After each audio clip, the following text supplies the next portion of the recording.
전할 말씀은 요한계시록 3장 7절부터 13절 말씀, 빌라델비아 교회에 주신 말씀을 통해서 오늘 함께 교훈을 받도록 하겠습니다. 빌라델비아는 BC 150년경 버가모 왕 아탈로스 2세 필라델포스라고 하는 사람에 의해서 건설되었습니다. 그래서 이 지역은 작은 아테네라고 불릴 정도로 헬레니즘 문화 중심지였고 농업과 상업이 발달됐습니다.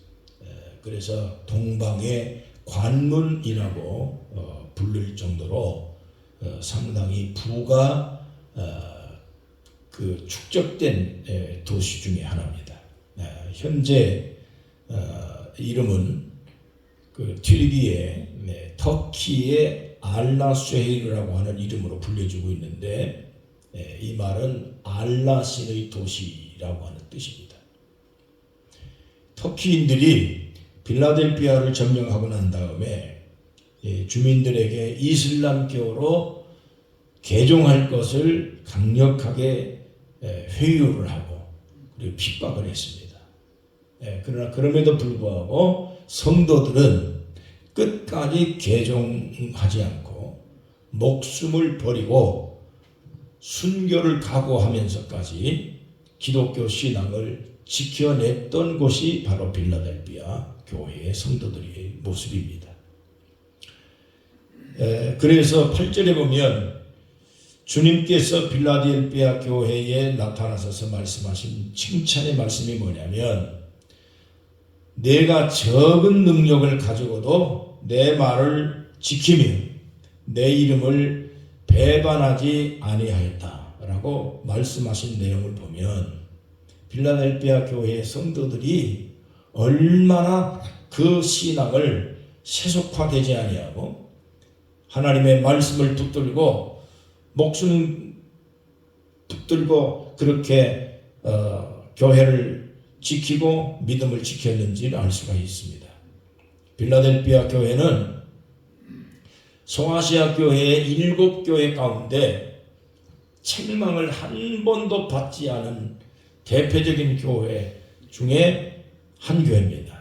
서머나 교회와 빌라델비아 두 교회가 한마디도 책망을 받지 않은 교회로 대표되고 있습니다.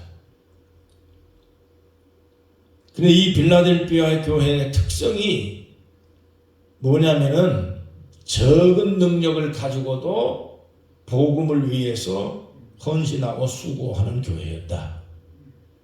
그러니까 작은 교회임에도 불구하고, 작은 신자임에도 불구하고 형제를 사랑하고 헌신하고 복음을 지키며 믿음을 사수했던 대표적인 그러한 신앙의 모습을 그렇게 보여준 교회가 빌라델비아 교회였다는 것이죠. 빌라라고 하는 말은 사랑이라고 하는 뜻이고, 필로 사랑이라는 뜻이고, 그 다음에 델피아라고 하는 말은 다른 말로는 아델포스 또는 델피아라고 하는 단어를 사용을 해서 형제를 사랑하는 교회, 이런 의미를 가지고 빌라델비아 교회가 성도들을 돌보는데 힘을 썼고, 그리고 서로 어려운 사람들을 격려하고 붙들어주고 신앙을 지켜나간 아름다운 교회의 모델입니다. 10절에 우리가 특별히 보면 주님이 이렇게 말씀합니다. 결코 버리지 아니할 것이다. 내가 또한 너를 지켜서 시험의 때를 면하게 하겠다. 이렇게 말씀하셨습니다. 오늘 우리 교회가 비록 작은 교회고 숫자가 없는 교회지만 빌라델비아 교회처럼 서로 돌보고 격려하고 붙들어주고 신앙을 굳건히 지켜나가는 그러한 교회가 되어야 될 줄로 믿습니다. 주님이 말씀하시는 오늘 빌라델비아 교회를 통해서 우리에게 주시는 첫째 교훈이 뭐냐면 8절입니다. 적은 능력을 가지고도 내 말을 지켰다는 겁니다.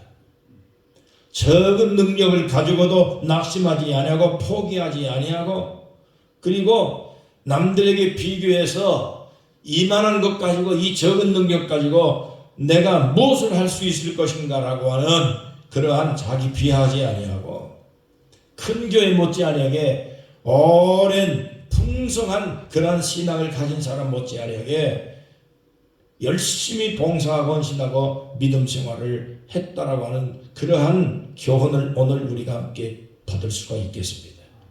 빌라델비아 교회는 아까 말씀드린 것처럼 작은 아테네라고 불릴 정도로 곳곳마다 황제들의 신상이 세워졌습니다. 이 로마 황제들이 신상이 곳곳마다 만들어져서 지역 마을마다 강제적으로 숭배하게 만들었습니다. 그렇기 때문에 작은 마을에서, 그것도 교회를 다닌다라고 하는 신자들이 숫자가 다 100이나 드러나 있는데 황제 숭배를 어느 집은 하고 어느 집은 안 했다라고 하는 소문이 들리고 그렇게 핍박을 받을 텐데, 그럼에도 불구하고 빌라델비아 교회는 죽으면 죽으리라 황제 신상 앞에 결코 절하지 않았다는 겁니다. 일본의 천황이나 김일성처럼 동상을 세워놓고 절하지 않으면 죽임을 당할 수밖에 없는 그러한 형편에 빌라델비아의 지역의 주민들이 그러한 압박을 받았습니다. 그 교인들도 마찬가지입니다. 당시의 역사가에 의하면 1000명 정도가 살고 있었다고 합니다. 지역에 주민이 1000명이면 그 집안에 있는 모든 그러한 형편을 다 속속들이 서로 다 알 수 있는 형편이고, 그리고 숨길 수 없을 정도로 마을 주민이 1000명이면, 그래서 어느 집이 누구고 어느 집이 어떤 형편이라고 하는 사실에 대해서 다 밝힐 수밖에 없는데도 불구하고 그래도 끝까지 믿음을 지켰습니다. 뿐만 아니라 그 1000명의 주민들도 지진이 자주 일어나기 때문에 주민이 하나씩 둘씩 다 떠나가고 난 다음에 몇 명 남지 않았습니다. 그 때문에 작은 도시에서 또 더 작은 도시로 전락을 해버리고 말았습니다. 그런 데서 교회가 어떻게 세워지겠습니까? 교회가 어떻게 유지되겠습니까? 1000명도 안 되는, 그리고 1000명밖에 안 되는 그 주민들도 이리저리 다 떠나가 버리고 적어도 몇백 명밖에 남지 않는 그런 지역에서 어떻게 교회가 운영되겠으며 그런 곳에서 어떻게 신앙생활을 할 수 있겠습니까? 그런데도 불구하고 주님께서 빌라델비아에 나타나서 이렇게 말씀합니다. 8절부터 11절까지 아주 중요한 말씀을 하고 있습니다. 볼지어다 내가 내 앞에 열린 문을 두었는데 능히 닫을 사람이 없을 것이다. 내가 내 행위를 아노니 내가 작은 능력을 가지고도 내 말을 지키며 내 이름을 배반하지 아니하였도다. 보라, 사탄의 회당 것 자칭 유대인이라 하나 그렇지 아니하고 거짓말하는 자들 중에서 몇을 내게 주어 그들로 와서 내 발 앞에 절하게 하고 내가 너를 사랑하는 줄 알게 하리라. 내가 나의 인내의 말씀을 지켰은즉 내가 또한 너를 지켜 시험의 때를 면하게 하리라. 이는 장차 온 세상에 임하여 땅에 거하는 자들을 시험할 때라. 내가 속히 오리라. 내가 가진 것을 굳게 잡아 아무도 내 멸류관을 빼앗지 못하게 하라. 얼마나 놀라운 하나님의 축복이고 약속입니까? 역사에 의하면 빌라델비아 교인들은 주 농산물이 포도라고 얘기합니다. 포도 재배를 해서 그 포도주를 만들어서 성찬주를 다 재배를 했는데 소아시아 지역에 있는 300여 교회에 크고 작은 교회에 남김없이 성찬식 포도주를 만들어서 무료로 다 공급해 줄 정도로 빌라델비아 교인들은 그렇게 남 섬기는데 정성을 기울였고 헌신하고 서로 돌보고 그렇게 연약한 자기 자신도 연약한 교회였지만은 교회끼리 서로 돕고 의지하는 이러한 모범을 보였다라고 하는 것을 얘기하고 있습니다. 우리나라에도 시골 교회가 농산물을 재배하는 교인들이 많습니다. 그런데 농산물을 대도시 교회들이 팔아주기 운동을 합니다. 참으로 귀한 일입니다. 그런데 제 생각에는 그런 정도로 만족해서는 안 된다고 생각이 됩니다. 왜냐하면 지방교회나 시골교회는 인구가 계속 줄어들고 있습니다. 뿐만 아니라 노인 인구가 많아지기 때문에 발전 가능성이 전혀 없습니다. 현상 유지라도 하면 그것으로도 다행입니다. 도시에서 바라보는 시골이나 지방 교회들의 형편을 도시의 눈으로 도시의 수준으로 판단하면 안 됩니다. 지방이나 시골은 교육자 생활도 할 수 없은 교회들이 수두룩하게 많습니다. 뿐만 아니라 예배당을 새로 지을 수도 없습니다. 낡아져도 예배당을 수리도 못합니다. 그렇기 때문에 대도시 교회들이 지속적으로 지방교회나 시골교회를 돕지 않으면 지방이나 시골교회는 아무것도 할 수가 없습니다. 우리나라는 세계 10대 대형교회들이 다 한국에 모여 있습니다. 교파별로 다 대형교회가 한국에 집합되어 있습니다. 얼마나 감사한 일입니까? 하나님의 놀라운 축복이 아닐 수가 없습니다. 그만큼 우리 교회 가운데 크리스천들 중에는 재벌들이 굉장히 많이 있습니다. 그 재벌들이 큰 대형 교회들이 대한민국 여러 사회 전반에 걸쳐서 영향력을 끼치고 좋은 일, 선한 일 많이 하고 있습니다. 그러나 교회가 그런 신자 재벌 크리스천들이 교파를 초월해서 시골을 돕고 지방 작은 교회를 돕지 않으면 지방 교회는 시골에 있는 작은 교회들은 일어설 가망이 없습니다. 선교할 수 있는 용기를 낼 수가 없습니다.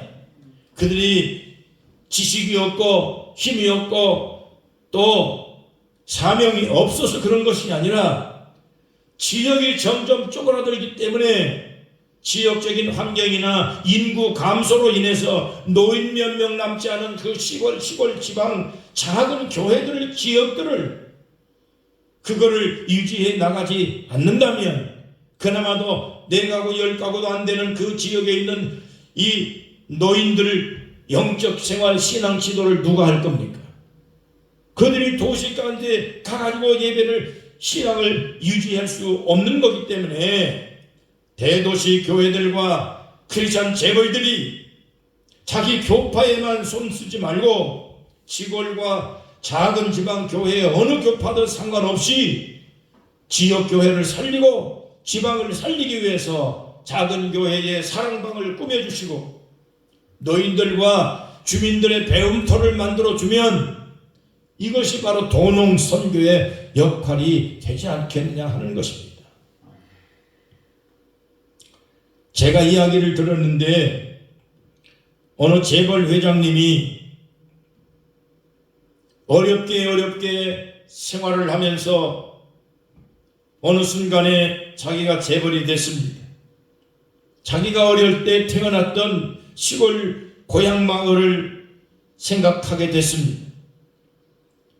그래서 지방 시골에 있는 자기 고향 땅을 한번 방문을 했더니 주민들은 다 떠나가고 노인 몇 명이 살고 있는데 그래도 그나마도 자기가 태어났던 고향 땅 떠나지 않고 지키고 살고 있는 노인들이 너무나도 감사하고 너무나도 귀해서 10년 이상 자기 고향을 지키고 살고 있는 분들에게 자기 고향을 지켜달라고 하는 의미에서 집을 전부 다 무상 수리해주고 한 집당 2천만 원씩 3천만 원씩 주고 갔다는 말을 들었습니다. 불신자들도 저렇게 아낌없이 헌신하는데 우리 크리스천 제자들이 대형 교회들이 스스로 대형 교회가 되는 게 아니고 지방에 있는 신자들, 지방에 있는 주민들이 다 대도시로 유입이 돼서 대교회가 되어진 거고 하나님의 축복을 받아서 재벌이 됐다면 그 엄청난 하나님의 은혜를 자기가 태어났던 지방이나 시골을 되돌아볼 수 있는 신앙심이 있어야 되지 않겠습니까? 우리는 왜 그렇게 못할까요? 불신자들도 열심히 저렇게 헌신하고 기증하고 기부하고 봉사하는데 우리 크리스찬 재벌들이 대형 교회들이 왜 그걸 못할까요? 오히려 교회들마다 돈 문제로 걸려있고 성적인 문제로 도덕적이어야 될 목회자들이 부끄러운 일에 빠지고 분쟁하고 특히 북한에만 갔다 오시면 왜 북한에 갔다 오신 분들이 구설수에 오르내리고 있습니까? 이게 무슨 문제가 있습니까? 왜 대형교회 목사님들이 퇴역을 할 때에 그렇게 분쟁이 많고 성 문제, 돈 문제로 부끄럽게 퇴역을 하셔야 될까요?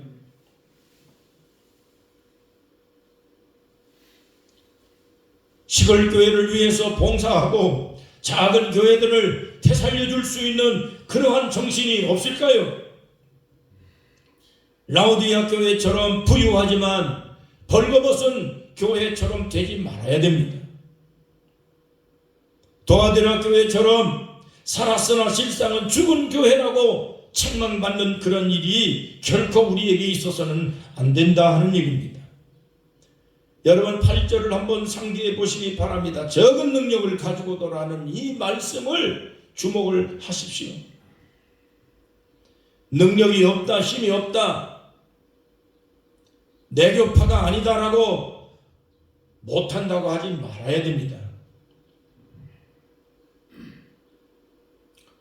벌떡 5개, 물고기 2마리 가지고 5,000명을 먹이고도 남은 하나님의 기적을 상상해 보십시다. 필라델피아 교회는 7교회 중에서 가장 작은 교회입니다.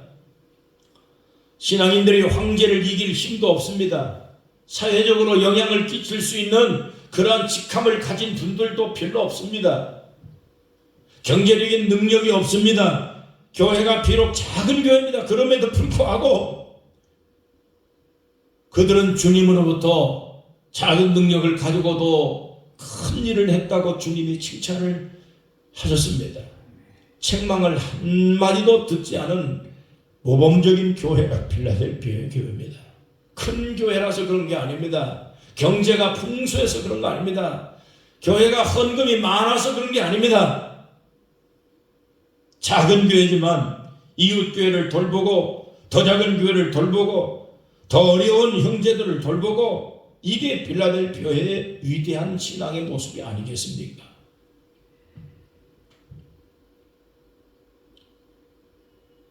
두 번째 10절의 말씀을 보면 내가 나의 인내의 말씀을 지켰은즉 내가 또한 너를 지켜 시험의 때를 면하게 하리니 이는 장차 온 세상에 임하여 땅에 거하는 자들을 시험할 때라고 말씀을 했습니다.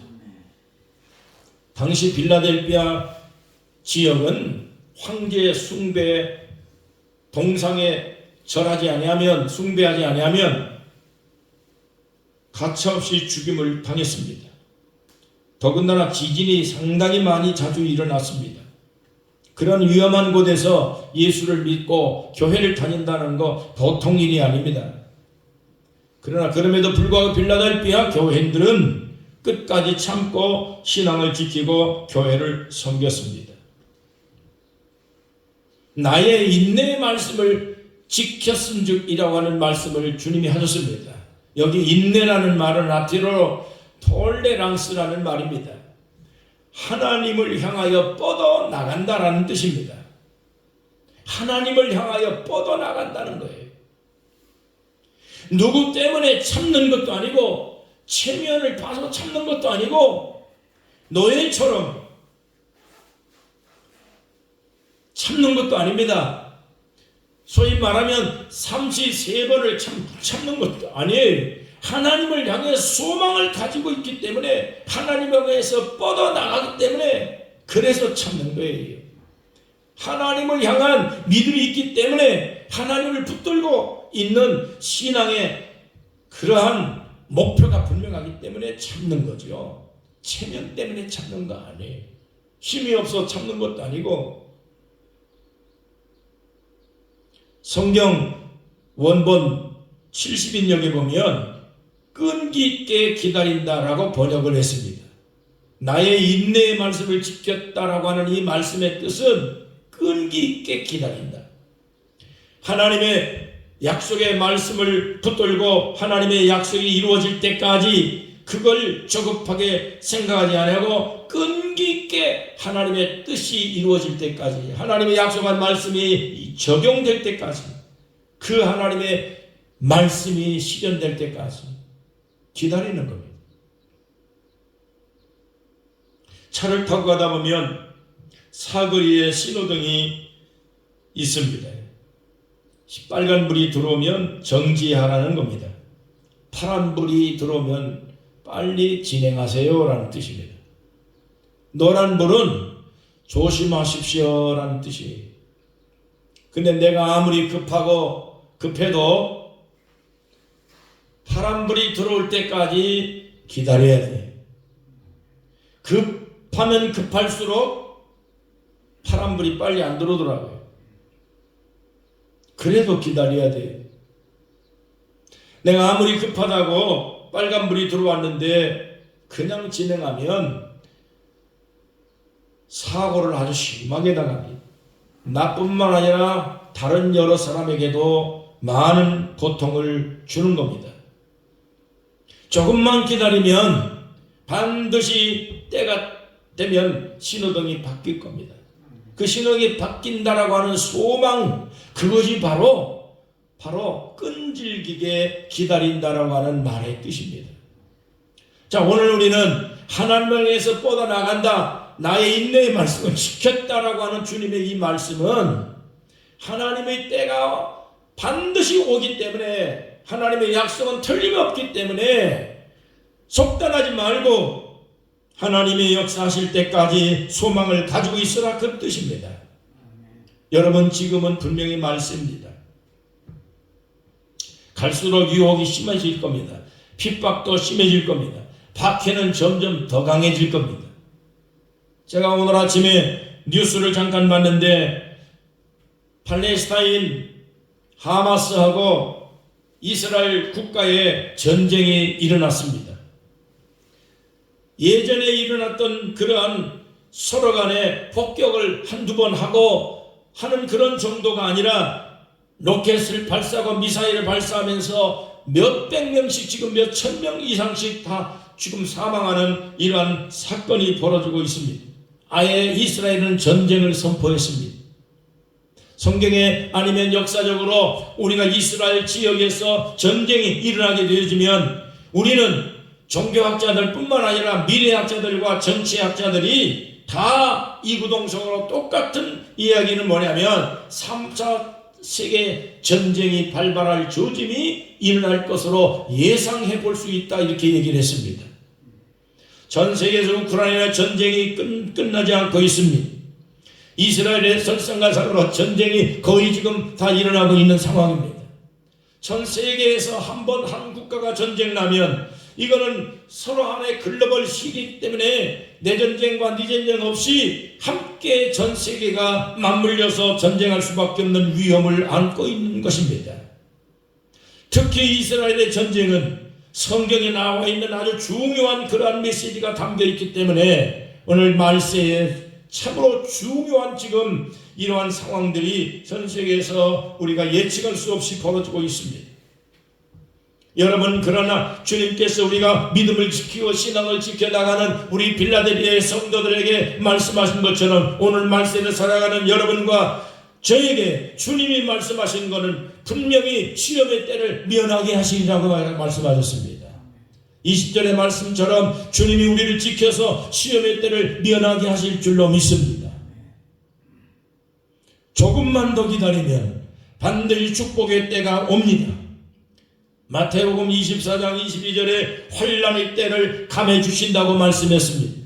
시험이 너무 극심하면 믿는 사람이라도 견딜 수 없기 때문에 환난의 때를 감해 주신다고 했습니다. 고린도전서 10장 13절 감당할 만한 시험을 주시지 않지만은 혹시라도 시험이 온다 해도 하나님께서 피할 길을 다 예비해 놓으신다고 했습니다. 여러분, 그렇기 때문에 우리는 끈기 있게 하나님 나라를 바라보고 믿음 지켜나가야 합니다. 최선 다하고 시험을 이겨야 됩니다. 세속에 빠져서 안 됩니다. 우리 여러분과 같이 하나님의 주신 축복과 하나님의 주신 은혜를 가지고 이웃을 섬기며 사랑하며 참고 견디고 승리할 수 있는 신앙의 사람들이 되시기를 주의 이름으로 축원합니다. 8절을 보십시오. 주님이 말씀합니다. 볼지어다 내가 내 앞에 열린 문을 두었으되 능히 닫을 사람이 없다고 했습니다. 세상에 핍박이 오고 시험이 오고 앞뒤가 다 막힌 것 같아도 반드시 하나님은 빠져나갈 문을 열어놓으셨다는 걸 믿으십시오. 솟아날 구멍이 분명히 있다고 하는 말을 했습니다. 불신자들도 이 말을 다 압니다.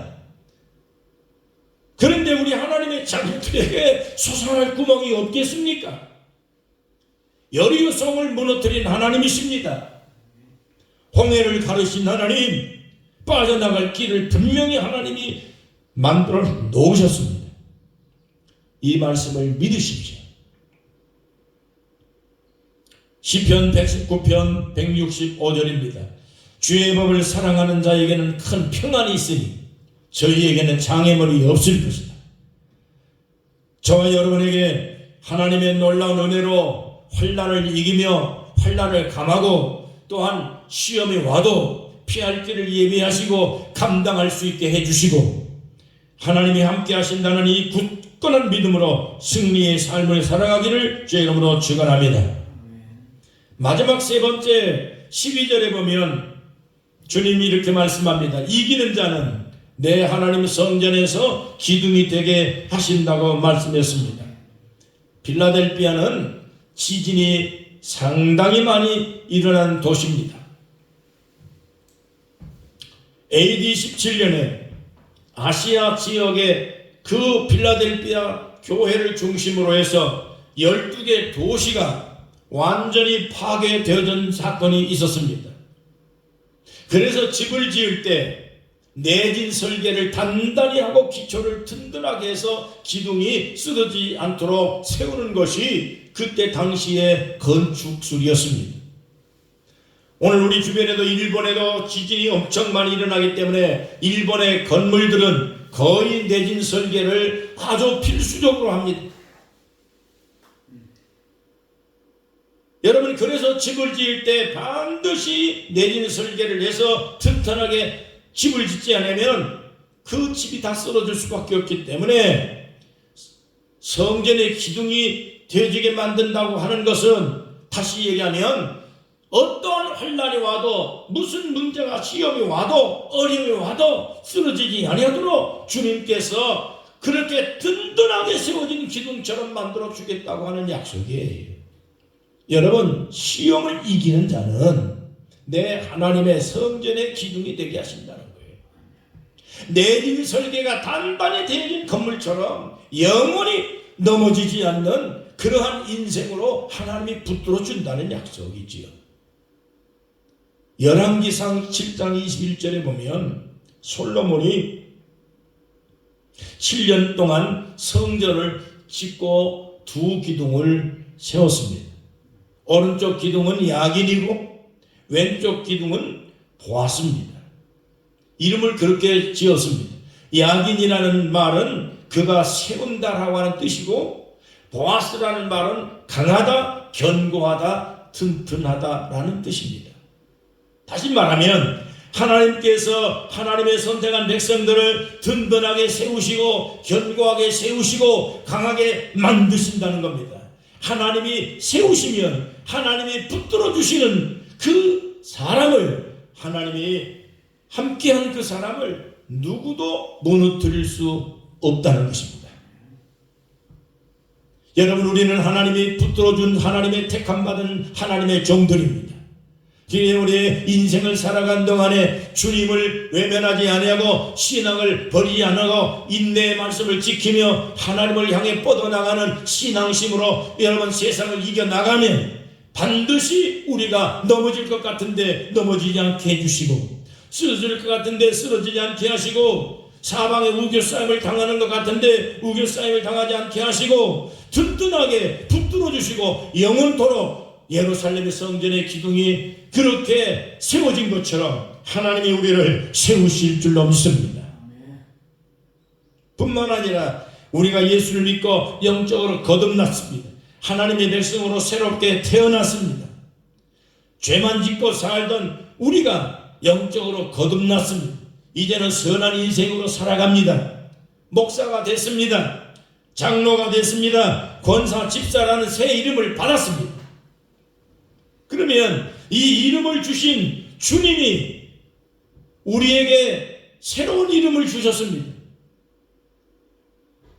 이제 이 이름은 영원한 이름입니다. 아무도 이 이름을 해칠 자가 없습니다. 주님이 주신 이름이에요.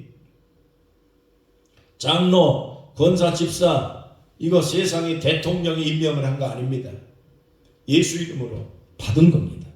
하나님이 우리에게 목사라는 이름을 주었습니다. 누가 해칠 자가 없습니다. 우리는 영원토록 하나님의 장중에 붙잡혀 삽니다. 로마서 8장 38절입니다. 내가 확신하노니 환난이나 시험이나 기근이나 높음이나 낮음이나 천사까지도 우리를 해할 자가 없다 그랬어요. 여러분, 예루살렘의 성전 기둥이 된다는 것, 하나님이 영원히 우리와 함께 한다는 의미의 말씀입니다. 그러므로 강하십시오. 담대하십시오. 하나님이 세우시면 누구도 무너뜨릴 수가 없습니다. 우리가 예수 안에 있으면 아무도 우리를 흔들지 못합니다. 복음을 끝까지 붙들고 면류관을 받을 때까지 하나님을 향해서 뻗어나가는 신앙의 사람이 되시기를 축원합니다. 헌신수고 봉사하면 아낌없이 주님을 향해서 살아가고자 애를 쓰면 환난도 시험도 빠져나갈 길도 다 주님이 준비해 놓으셨습니다.